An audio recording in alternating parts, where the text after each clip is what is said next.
Hollywood has always been a place where fantasy and reality blur into something dangerous, where the line between performance and passion disappears, where two people can create magic on screen and chaos in their personal lives. But even by Hollywood standards, what happened between John Wayne and Marlene Dietrich was explosive, scandalous, and ultimately devastating.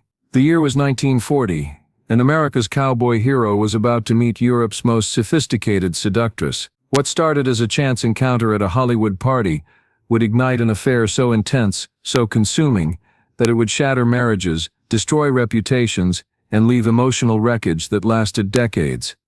This isn't a love story. It's a cautionary tale about desire, betrayal, and the price two people paid for confusing screen chemistry with something real. The moment Marlene Dietrich spotted John Wayne across that crowded room, she turned to her director, Josef von Sternberg, and uttered words that would change everything. "Daddy, buy me that." She wasn't talking about a piece of jewelry or a designer gown. She was talking about a married man with 4 children. And what Marlene Dietrich wanted, Marlene Dietrich typically got. What happened next would become one of Hollywood's most destructive affairs. A collision between two massive egos and insatiable appetites that left nothing but wreckage in its wake. To understand what happened, you need to understand who Marlene Dietrich really was. She wasn't just another Hollywood actress trading on beauty and charm. She was a force of nature, a German-born icon who'd fled Europe as the Nazis rose to power and rebuilt herself as an American legend. She'd starred opposite Gary Cooper in Morocco and defined sophisticated sexuality in The Blue Angel.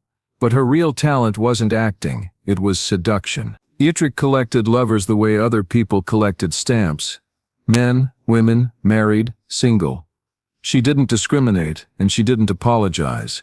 Her philosophy was simple and brutal: desire what you want, take what you desire, and never let conventional morality stand in your way. She'd already carved a path through Hollywood's leading men, leaving broken hearts and shattered marriages in her wake. By 1940, Dietrich was at the height of her powers. She was 40 years old, but looked a decade younger, maintaining her legendary looks through discipline, lighting expertise, and sheer force of will. She knew exactly how to position herself, how to modulate her voice, how to use silence and stillness to make men lose their minds. Every gesture was calculated. Every glance was weaponized. Her marriage to Rudolf Sieber had evolved into something European and sophisticated. They remained legally married, but lived entirely separate lives, each taking lovers with the other's tacit approval.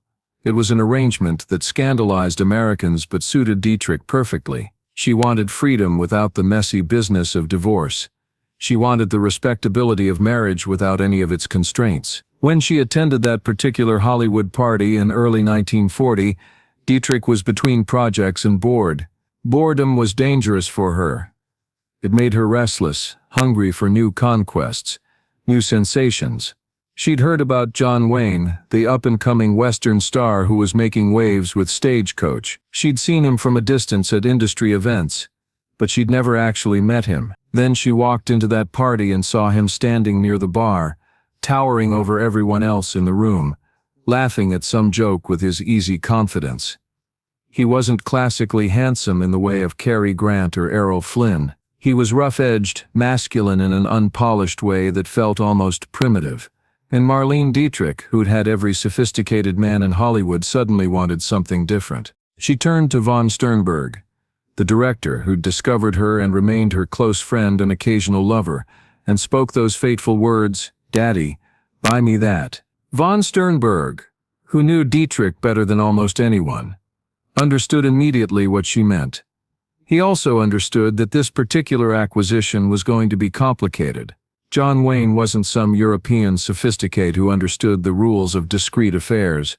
He was a married Catholic father from Iowa, still relatively new to Hollywood's more decadent circles. Getting Dietrich what she wanted was going to require strategy. "Marlene," von Sternberg warned, "that one's different. He's not like the others." Dietrich's smile was predatory. "I know. That's exactly what makes him interesting." The introduction was engineered with Dietrich's usual precision. Von Sternberg arranged for them to be seated together at a dinner party the following week, ensuring maximum proximity and minimal distractions. Wayne arrived with his wife Josephine, a quiet woman who'd married him before fame found him and who seemed perpetually uncomfortable at Hollywood events. Dietrich arrived alone, draped in an outfit that managed to be both elegant and suggestive, her legendary legs on full display. She'd done her homework on Wayne, learning about his background, his films, his interests. She knew he loved the sea, chess, and good whiskey. She came prepared to be whatever he needed her to be. Their first conversation was electric. Wayne, despite his usual confidence, found himself slightly off balance in Dietrich's presence. She focused on him with an intensity that made everyone else in the room disappear. She asked about his work, about the physical demands of Western films, about what he loved about acting. She listened, or at least appeared to listen, with complete absorption. "You're not what I expected," Wayne admitted at one point in the evening. "What did you expect?" Dietrich's accent made everything sound exotic.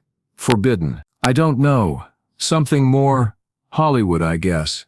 You seem real." Dietrich laughed, a low sound that seemed to vibrate through Wayne's entire body. "Darling, nothing about me is real. I'm the most artificial woman you'll ever meet. But I'm very good at seeming authentic." The honesty was disarming. Wayne didn't know what to make of this woman who said things no one else would dare say, who acknowledged her own artifice, while somehow making it seem appealing. He was used to women playing games without admitting they were playing. Dietrich played games but told you exactly what she was doing, and somehow that made it worse or better, depending on your perspective. Across the table, Josephine Wayne watched the interaction with growing concern. She'd seen women flirt with her husband before. It came with the territory of being married to an increasingly famous actor. But this was different. This wasn't casual flirtation. This was a hunter circling prey. When the dinner ended, Dietrich made sure to say goodbye to both Waynes together. "It was wonderful meeting you both," she said, her hand lingering just slightly too long in John's. "We should do this again sometime. Perhaps at my home. I throw intimate dinner parties on Fridays. Just a few interesting people, good food, better conversation." The invitation was directed at both of them, but everyone knew who it was really for. Josephine's tight smile said she understood perfectly what was happening. Wayne's slightly dazed expression said he didn't, or didn't want to. The following Friday, John Wayne showed up at Marlene Dietrich's home, alone. What happened between John Wayne and Marlene Dietrich over the next several months became the worst-kept secret in Hollywood. They weren't subtle, they didn't even try to be. Dietrich didn't believe in discretion when it came to pleasure, and Wayne was too infatuated to care about consequences.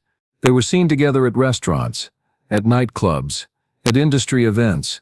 Dietrich would show up on Wayne's film sets, watching him work with an possessive intensity that made everyone uncomfortable. Wayne would disappear for days at a time, his family and business partners unable to reach him, only to resurface looking exhausted and exhilarated. The physical chemistry between them was undeniable and all-consuming. Wayne had never experienced anything like Dietrich's sophisticated sensuality. She introduced him to pleasures he'd never imagined, took him to places emotionally and physically that terrified and thrilled him in equal measure. For a man raised in conservative Iowa with traditional values about sex and relationships, Dietrich was like discovering a new continent, but it wasn't just physical. Dietrich was intellectually stimulating in ways Wayne found intoxicating. She spoke multiple languages, discussed politics and philosophy, challenged his assumptions about everything. She'd lived through war in Europe, escaped fascism, rebuilt her life in a foreign country. Next to her, the women Wayne had known, including his wife, seemed provincial, limited. Dietrich, for her part, seemed genuinely fascinated by Wayne's particular brand of American masculinity. He was powerful without being cruel, confident without being arrogant. He possessed a kind of moral certainty she found both amusing and attractive. And unlike many of her previous lovers, Wayne was genuinely talented at his craft, a real artist hidden beneath the cowboy persona. But the affair came with complications Dietrich hadn't anticipated. Wayne wasn't content to be another conquest in her relecum. He wanted more. He talked about leaving his wife, about building a real life with Dietrich. He confused great sex with great love, mistaking intensity for compatibility. Dietrich, who'd navigated dozens of affairs without emotional entanglement, found herself in unfamiliar territory. She cared about Wayne more than she'd expected to, not enough to actually build a life with him. The very idea was absurd, but enough to feel something approaching guilt when she saw what the affair was doing to him, because it was destroying him. Wayne stopped sleeping. He lost weight.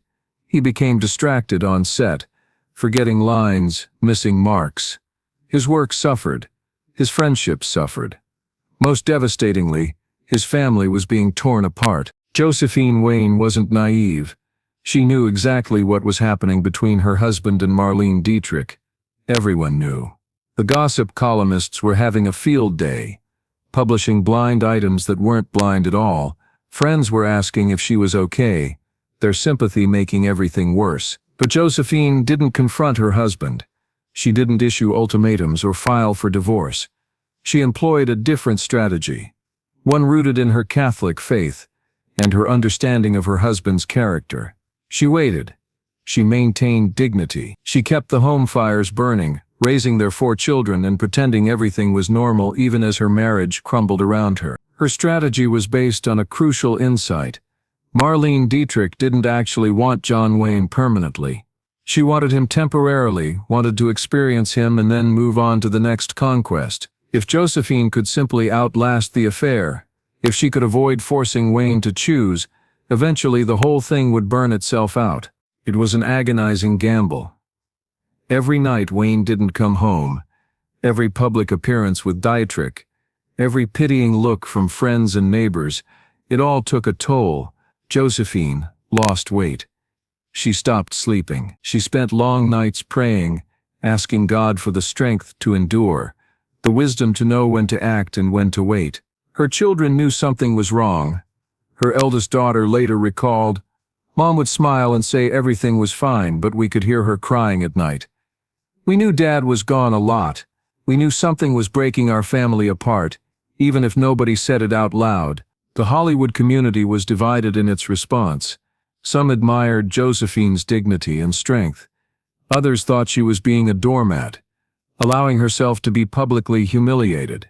Dietrich's friends thought Josephine was pathetic for not simply letting Wayne go. Wayne's friends thought he was an idiot for risking everything for a woman who would inevitably discard him. The affair reached its peak in the summer of 1941. Wayne was seriously considering divorce. He'd spoken to lawyers, started thinking about settlements and custody arrangements. Dietrich had neither encouraged nor discouraged these plans. She simply let Wayne spin his fantasies about their future together without committing to anything. Then everything changed. The affair didn't end with a dramatic confrontation or a conscious decision. It ended the way most of Dietrich's affairs ended. She simply got bored and moved on. The beginning of the end came when Dietrich started appearing in public with a French actor she'd worked with on her latest film. Wayne, still completely besotted, didn't notice at first. When he finally realized what was happening, he confronted Dietrich directly. "What's going on with you and him?" Wayne demanded during one of their increasingly rare meetings. Dietrich looked at him with something like pity. "Darling, we had fun. It was wonderful while it lasted. But you knew this wasn't forever. I was leaving my wife for you. I was giving up everything." "I never asked you to do that," Dietrich said. And she was absolutely right. She'd never made promises, never talked about a future. Wayne had constructed that fantasy entirely on his own. "So that's it? You're just done?" Dietrich's eyes were cold now, the warmth and passion completely absent. "We had an affair, John. An affair. They don't last forever. They're not supposed to. You go back to your wife, your children, your life. I move on. That's how this works." Wayne felt something breaking inside him. Not his heart. He'd confused lust and infatuation with love, and part of him knew it. What broke was his image of himself. He'd risked everything, betrayed his wife and children, destroyed his reputation, and for a woman who'd seen him as nothing more than an amusing diversion. The affair ended not with a bang, but with a whimper. Dietrich stopped taking Wayne's calls. She left Hollywood for several months to film in Europe. When she returned, she acted as if nothing had ever happened between them. At industry events she was polite but distant, treating Wayne like a casual acquaintance rather than someone she'd been intimate with for months. Wayne spiraled. He drank heavily, showed up late to sets, picked fights with directors and co-stars. His career, which had been ascending rapidly, stalled. Studios started questioning whether he was reliable enough for leading roles. The golden boy was tarnishing before everyone's eyes. And through it all, Josephine waited. When Wayne finally came home, truly came home, not just physically but emotionally, she was there. She didn't lecture him or throw his betrayal in his face. She simply opened the door and let him back into the family he'd nearly destroyed. But nothing was the same. How could it be? The affair had changed everything, broken something fundamental in their marriage that could never be fully repaired. Josephine forgave, but she never forgot. The trust was gone, replaced by a kind of wary caution that would characterize the rest of their marriage. John and Josephine Wayne stayed married for another 4 years after the Dietrich affair ended, finally divorcing in 1945. The official reason was irreconcilable differences, but everyone knew the real reason. The marriage had died during those months in 1940. They'd just taken a while to bury it. Wayne would go on to marry twice more, both marriages ending in divorce. He never spoke publicly about Dietrich, but those close to him said the affair haunted him for years, not because he'd lost Dietrich. He came to understand that what they'd had wasn't real love, but because of what he'd sacrificed for it. He destroyed his family, hurt a good woman who'd loved him faithfully, and damaged his children, all for an affair that Dietrich herself had never taken seriously. His daughter Isa later wrote about the impact of her father's infidelities. He never forgave himself for what he did to our mother. He tried to make it right with his next marriages, but he carried that guilt until the day he died. Dietrich, characteristically, had no regrets. She moved on to her next conquest without looking back. In her autobiography, she mentioned Wayne briefly, describing him as a talented actor and an enthusiastic lover, before moving on to discuss other affairs with the same detachment. To her, Wayne was just another entry in a long list of conquests, no more significant than any of the others. But for the Wayne family, the consequences lasted a lifetime. Josephine never remarried. She raised her children alone, maintaining her dignity even as she watched her ex-husband's subsequent marriages implode in similar patterns of infidelity and betrayal. Friends said she never spoke ill of Wayne, never used his mistakes as weapons. But the sadness in her eyes told the whole story. Wayne's children struggled with their father's legacy of infidelity. Several of them had troubled marriages themselves, repeating patterns they'd learned from watching their parents' relationship disintegrate. The cycle of betrayal and broken trust echoed through generations. The affair also marked a turning point in how Hollywood viewed John Wayne. Before Dietrich, he'd been seen as a wholesome all-American hero, both on screen and off. After Dietrich, that image was permanently tarnished. He was still a star, still beloved by audiences, but there was a cynicism now, a knowledge that the heroic persona was just that, a persona. Looking back at the Wayne Dietrich affair from the distance of decades, certain truths become clear. This wasn't a tragic love story about two people kept apart by circumstances. It was a collision between two fundamentally incompatible people who confused physical chemistry with emotional compatibility and paid dearly for that confusion. Dietrich approached relationships like she approached her career, with calculation, control, and a clear understanding that everything was performance. She never confused the role with reality. Wayne, despite his tough guy image, was a romantic who believed in true love and commitment, even as he repeatedly sabotaged both. When these two worldviews collided, destruction was inevitable. The affair teaches us several painful lessons about desire, betrayal, and consequences. First, intensity isn't the same as intimacy. Wayne and Dietrich had explosive chemistry, but chemistry alone doesn't build lasting relationships. It creates fireworks that burn bright and fast, leaving nothing but ash behind. Second, you can't build something real on a foundation of betrayal. Wayne imagined that what he had with Dietrich could become a real relationship, a real life together. But relationships built on adultery carry that original sin forward. The excitement comes from the forbidden nature of the affair. Remove the forbidden element. and often there's nothing substantial underneath. Third, the grass isn't greener on the other side. It's greener where you water it. Wayne had a faithful wife, healthy children, and a stable home life. It wasn't perfect, but whose life, instead of appreciating and nurturing what he had, he threw it away chasing something more exciting, more exotic. By the time he realized his mistake, it was too late. Fourth, some people are simply incompatible with monogamy, and that's a truth that needs to be acknowledged before making commitments. Dietrich was honest about who she was. She never pretended to be monogamous or traditional. Wayne kept trying to fit himself into the role of faithful husband while simultaneously acting in ways that made that impossible. The cognitive dissonance destroyed him. Finally, betrayal doesn't just hurt the person betrayed, it damages everyone involved, including the betrayer. Wayne's children grew up watching their father destroy their family. They inherited patterns of mistrust and infidelity that affected their own relationships. The consequences rippled outward, touching lives Wayne never intended to harm. Even now, more than 80 years after the affair, Hollywood old-timers still talk about Wayne and Dietrich. The story has taken on mythical proportions, growing more dramatic with each retelling. Some versions paint Dietrich as a heartless seductress who destroyed Wayne's life for sport. Others portray Wayne as a weak man who betrayed a saint for fleeting pleasure. The truth, as always, is more complicated. Dietrich was neither evil nor heartless. She was simply honest about her appetites and refused to apologize for them. In a different era, her approach to sexuality and relationships might have been celebrated as liberated and authentic. Wayne wasn't weak or villainous. He was a flawed human being who made catastrophic choices and paid for them. What remains undeniable is the destruction left in the affair's wake. A marriage destroyed, children traumatized, reputations damaged. And for what?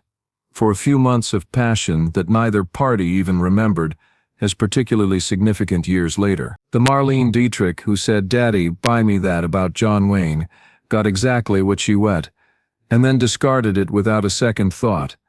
The John Wayne who fell for her seduction lost far more than he ever gained. And Josephine Wayne, the woman nobody remembers when they tell this story, paid the heaviest price of all: her marriage, her happiness, her trust for affair she had no part in creating. That's the real story Hollywood doesn't like to tell.